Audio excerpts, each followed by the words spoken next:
Well, I am very privileged today to be joined by Lisa Ventura, MBE, and we are here to talk about cyber security and the future of it and what we think that is going to look like over the next few years. I mean, things are changing rapidly at the moment. So thank you, Lisa. I really appreciate you joining me. I'm really looking forward to this conversation as you're very knowledgeable in this space. Thanks, Nat. It's an absolute pleasure to be here today with you. Thank you. Thank you. So, I mean, there's lots of talk around AI going on right now. And I think that's probably the first thing that we'll just dig into, because we've got different spectrums. We've got the private AI, which, corporations like Appian Corporation are doing some really great work around. And, then we've also got public AI, which basically means every man and his dog uses it. We share all our information, and it basically is training the model on our information. So, and it's obviously hoovering up all this data from all over the internet and everywhere else. So we're in a bit of a no man's land right now, because obviously the EU just created the AI Act, which is, well, they created it a while back, 3 years ago, I believe. And I've been talking about this for 10 years, because I went to IBM's roundtable 10 years ago, it will be this year, and talked about AI and jobs and corporations' responsibilities and ethics and all these sorts of things that you and I talk about all the time. Yeah. And I'm kind of just sitting here and I'm wondering, obviously corporations like Appian are really going to be boosting the confidence that people need and that governments need to use more AI in their systems and things. But you've got this big difference between private AI, public AI, technology companies saying, we'll give you private AI. So what do you think, Lisa, about this? It's certainly exploded exponentially over the last couple of years, and particularly since a lot of the learning language models like ChatGPT came on the scene. And I think that you mentioned the EU Act, which has only just sort of come into fruition, although, as you rightly said, it's been talked about, it's been in development for a number of years. And over here in the UK, we obviously had the AI summit, government summit, that took place at Bletchley Park in November last year. So there are some small steps to round all of this, but I think that the genie is well and truly out of the bottle now, so to speak, with it. And we really need to get, ahead with that ethics, with those acts, those things in place. And steps are being taken towards that. And a big part of what I'm going to be doing with Cybersecurity Unity is creating a working group around AI and cybersecurity in particular. There's a lot of concerns as well over things like the bias that some of these learning language models like ChatGPT has shown, the rise of deep fakes as well. And that's something that I'm looking at really closely, and I'm sure I'm not the only one, as we go into a really important election year over here in the UK and, of course, in the USA, with both elections taking place at some points this year, USA November, ours yet to be determined. So we really need to be thinking about, all these different facets of AI. And when it comes to cybersecurity and how that all links together, I think it's going to be a really interesting time for sure with how all this develops. Yeah, it's very, very worrying, but also it's exciting at the same time. Yeah, because absolutely. Because, I mean, it can write code, but then obviously there's a risk to it writing code without that code being checked properly. Yeah. Having that code created by an AI model, a malicious actor, let's call them an actor, might be able to go in there. They might be able to inject some sort of malicious code in there. And then obviously that's going to cause damage to the corporation and the reputation of that corporation as well, because obviously there are implications if that piece of malicious code does some sort of activity which creates data breach, then obviously data breach is going to be huge. I mean, recently there was a data breach. There have been so many data breaches, right? Like over the past few years, like it's actually pretty insane, really, isn't it? And people just don't they don't invest in the cybersecurity, do they, as much as they actually should? When, you know, I mean, I know you will hopefully agree with me that cybersecurity should be the foundation of any business, right? And any piece of new technology that is being implemented, you know? Absolutely, Nat, agree 100%, because it's so critical. And as you say, there are data breaches, you know, happening every single day, but only the really sort of mainstream, you know, ones, when it's a high-level company, tend to get, you know, out into the press. But there are always breaches going on, you know, every second of every day, and that's just, you know, getting, you know, worse and worse all the time. So I always say you never ever will get on top of it, but you do need to be, you know, aware of the threat landscape and, you know, what's going on and all the different, you know, trends and enhancements that are happening. And then, you know, you and I were talking just before we started this conversation around, while a lot of the bigger businesses obviously have the budgets and do invest in their cybersecurity, a lot of small traders, startups, and even some sort of, you know, smaller size SMEs still today think that cybersecurity isn't something that they need to have on their radar, and they have a common, you know, misconception that they're too small to be targeted, and they're not going to be, you know, hit with a cyber attack. Which, you know, in 2024, I just think, oh my goodness. And I still think there's a really big education piece to be done, particularly to those smaller size businesses, because it's all around, you know, you might think you're small, but what about your supply chains? What about, you know, the people you deal with? How can you be confident that everything that you've got in place is going to, you know, defend against cyber attacks? And also, you know, I think there are things that they can do that actually don't cost, you know, a lot of money, or sometimes even don't cost anything, you know, at all.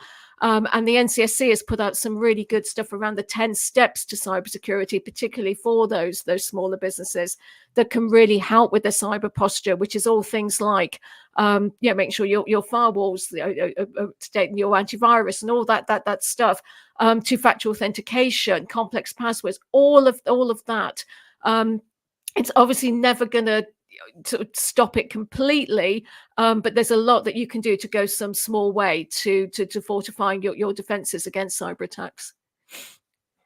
Absolutely. And, you know, to catch the ball, so to speak, right? I mean, there's so much going on in tech right now. You've got all of these companies that are integrating their AI models into chips as one example, and those chips will also be having cybersecurity integrated within them, and that is very, very exciting for me. And also having, you know, localized computing on your phone, on your machine, which once upon a time went up into the cloud, is also a threat, because people are going to be trying to attack that instead of attacking the cloud, right? So then you're basically just going to have to watch much more closely what is going on. Having your firewalls sorted out, having all of these things sorted for the small business is vital, you know, and like you say, the passwords and things like this. But, you know, with having quantum computing being available now, it's becoming more mainstream now. That actually has its own threats. So, you know, it's quite complex, really. I mean, the more it grows, the more the cyber criminals become better, don't they, at targeting people. But I'm also very worried about deep fakes, actually, especially when it comes to paying money to people. I mean, if someone calls you and leaves a message and says, oh, hey, Lisa, you know, and say you're the accounting person within a business, and they call you and say, hey, Lisa, can you just send me blah, blah, blah, X amount of money? I'll drop you an email with my bank details because I've changed my bank account. And that's your managing director or your CEO who sent you that message. You could pay the guy some money, or the lady some money, without being sexist about it, and potentially you have just given away your company's money to a very, very sophisticated cyber criminal. And these things happen quite regularly, but it's actually going to get worse than that, because you're then going to have the videos where people like us, who are very visible in the space, people can create videos of us talking and then send them to people. And I'm deeply worried about that, if I'm brutally honest. But I can't do anything about it because I'm kind of an industry spokesman now. So as you are a spokeswoman, so it's a difficult challenge, isn't it, really? It is, and I've seen a lot of deep fakes and videos. We've got Martin Lewis here in the UK, who's very prominent in terms of, money saving expert tips and so on. And he's had videos pertaining to be from himself, saying to people, come and invest in this scheme and do, and people have, and they've lost, a lot of money because of it. So it is a huge problem. It's a growing problem.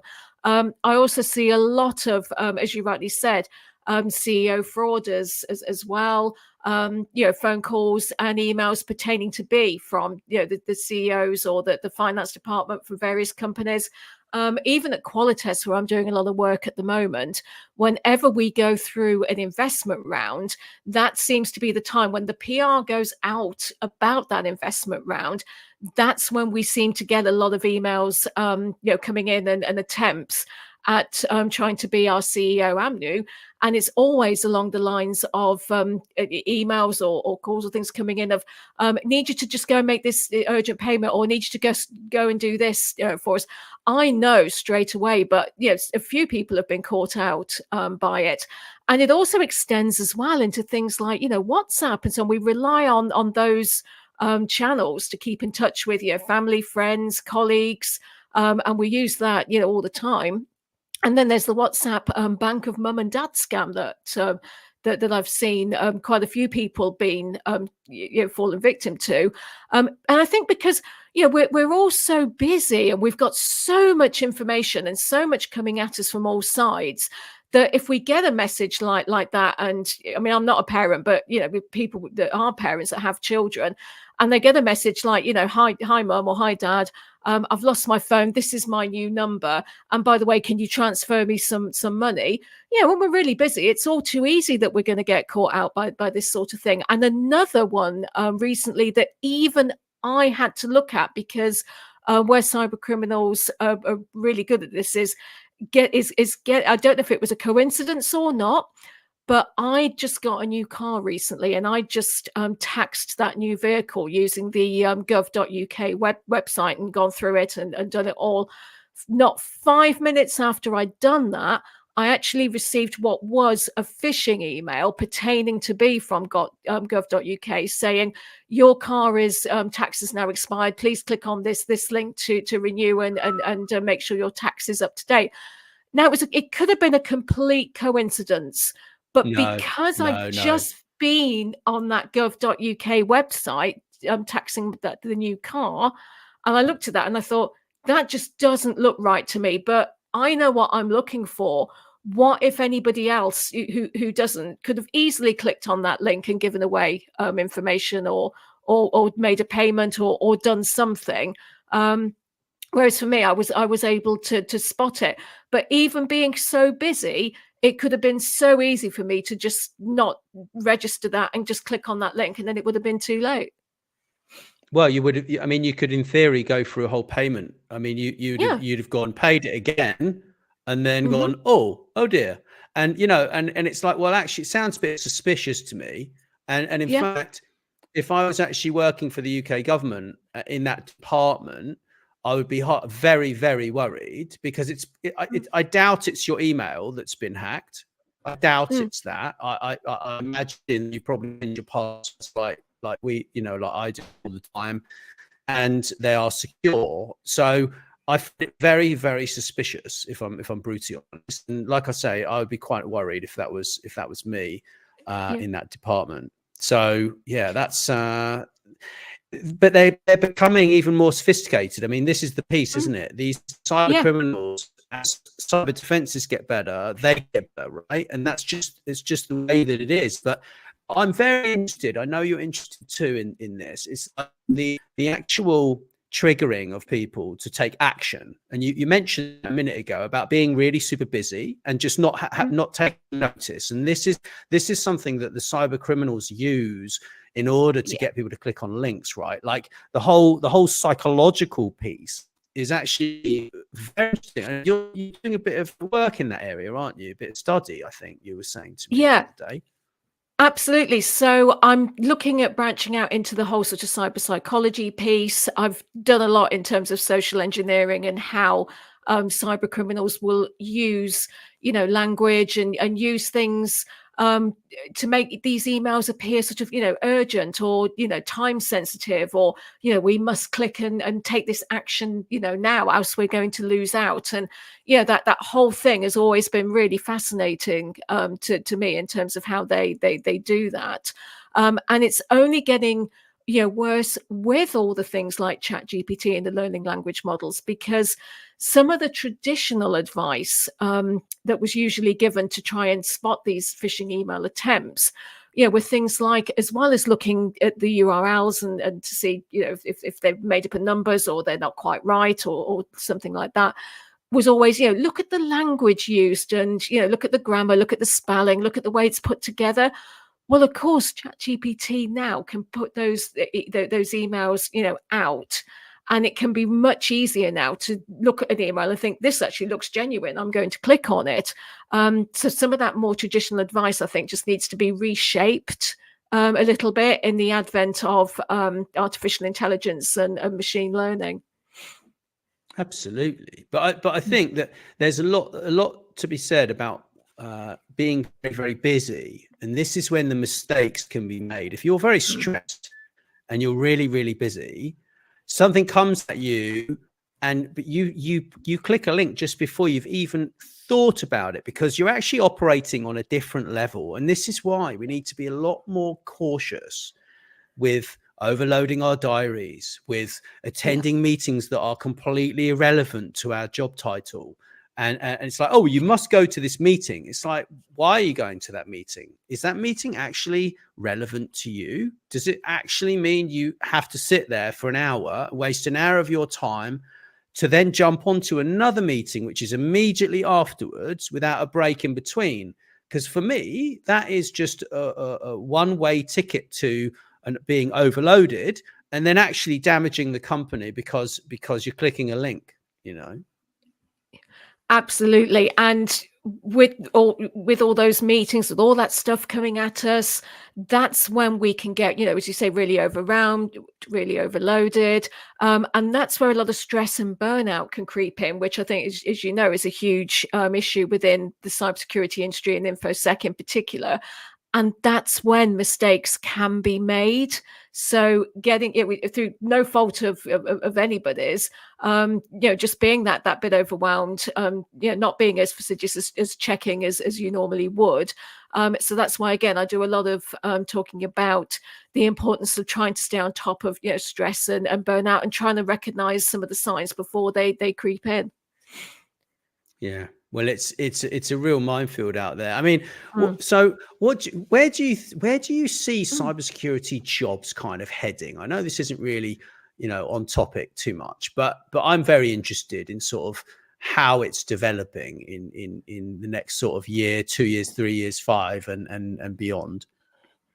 Absolutely not. So I see a lot of automation sort of coming in terms of the future of jobs, especially in cybersecurity and in a lot of other areas as well. Just from a sort of day-to-day example, you see it in the supermarkets here a lot in the UK, whereas all the checkouts would be operated by an actual person. There are now, in most supermarkets, only a handful of these, and there are now a lot of self-service automated stations for you to pay for your goods. But I also see a lot of automation sort of creeping into the cybersecurity space, and especially when it comes to running scans and vulnerability checks, and particularly in pen testing. So there are tools like Nipper Studio. Whereas, back in the day, I was part of Titanium Limited that founded that tool, and there's Nessus and other tools as well that can actually take the undertaking of pen testing, for example, down to a couple of days or so, down to a matter of minutes, by doing a lot of those scans and so on, and automating. So there are those elements, and I think the digital world is creating a lot of new roles that were actually non-existent a few years ago. AI engineers, virtual reality designers, even blockchain developers. There's lots creeping in that as technology continues to evolve. There are such new opportunities that will emerge, and those do require some really specialist skills and expertise as well. Yeah, yeah, absolutely, and especially when you Mm. think of quantum coming online, Mm, and all of these new absolutely. tools as well, and it's more about the domain knowledge and the adaptability of learning new programs and new ways of working than it is doing manual work, right? So Yeah. in my mind, I'm seeing jobs becoming not necessarily easier, but I think less time consuming in my opinion. Yeah. Absolutely, and as I said before, even just taking the supermarket analogy, it's supposed to sort of save time. You can just scan your goods through, really quickly, and then leave the store. And that's what I've seen as well with the examples that I mentioned in terms of pen testing. Running a lot of those sort of automated scans and so on. So it's time saving. It cuts the time down of doing a manual penetration test. By using a lot of these tools and so on that are available. But certainly with quantum computing, that holds immense promise for solving a lot of really complex situations and problems. So I think that the development of quantum resistant encryption and so on, this needs to be looked at really carefully. But like you say, it's also a really exciting time to see all these developments. Yeah, yeah. I can't wait. I want to go and see one of Mm. these quantum computers. I'm really excited about it. I know that's extremely geeky, right? It's very geeky stuff. But it's quite insane the way things have actually moved. The past 30, 40 years have been, Mm. rather bizarre in the way that things are growing now. And I mean, I think I'm as excited about the future as you are, and we get the privilege to talk to these very intelligent people, you included, who actually come along to the cybersecurity lunch hour that you Yeah. run, which I actually went to my first one last week, and I'm hooked on that now. I'm totally hooked. I was sitting there, and I was like completely wired, like all these really intelligent cyber people, like talking about all sorts of like threats and Mm. like all of these things. And I was sitting there and I was like, I really quite enjoy this. This is quite a cool space. And, it's something I know a bit about, but from bitter experience, right? Like a lot of people, and I can't sort of talk about that, but it's it's amazing to sort of hear the success stories from some of these people and how they've actually fixed problems, how they've helped small businesses. And we get the pleasure of kind of talking to a lot of the people who run the cyber resilience centers and work for the Mm. police in the UK. And that's really exciting. Like that big shout out to you guys and all the management team over there. Because you're doing wonderful job. And I mean, I did an interview with them. It must be, I don't know, maybe 4 years ago. Must be Mm. 4 years ago. And I interviewed all of them with the amazing Tyler Cohen Wood, who I know and Yeah. it was just a fantastic interview. And I remember the chap was just stepping down, who had rolled out all of these 2,000 policemen and police women. And he said, it's all about Mrs. Miggins at number 37, something close. And that's the person that we're trying to secure. And I was like, Yeah. and that's it, isn't it? It's about Yeah. Mrs. Miggins, and I just found that really stuck in my mind. It's just fantastic.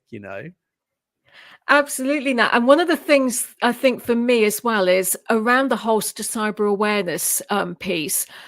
One of the things I'm going to be doing with Cybersecurity Unity is launching a campaign called Generation Cyber.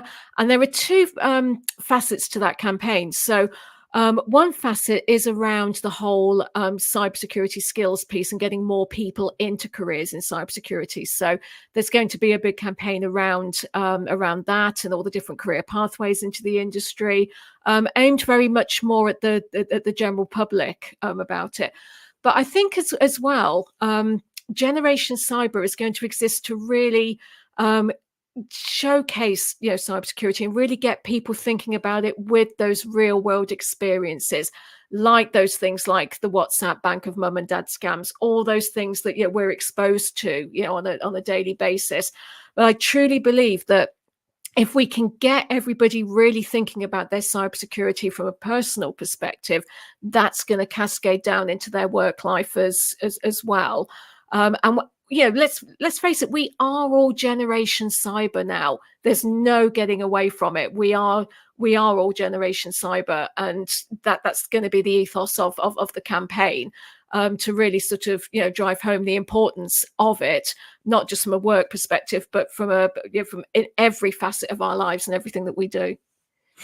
Well, I think it's fantastic. I'm really excited to actually work with you. We launched International Imposter Syndrome Awareness Day, which is on the 13th of April, and that's going to be coming along soon. And it's rife in the tech industry, and I think working alongside you on that, and seeing how cybersecurity unity grows and all of these things, very exciting. And it's just great to be kind of a part of all of that, to be honest. So I want to thank you so much. And, if anyone wants to get us, I'll drop some links wherever you listen. And thank you all very much for listening. And thanks once again, Lisa. Appreciate you very much.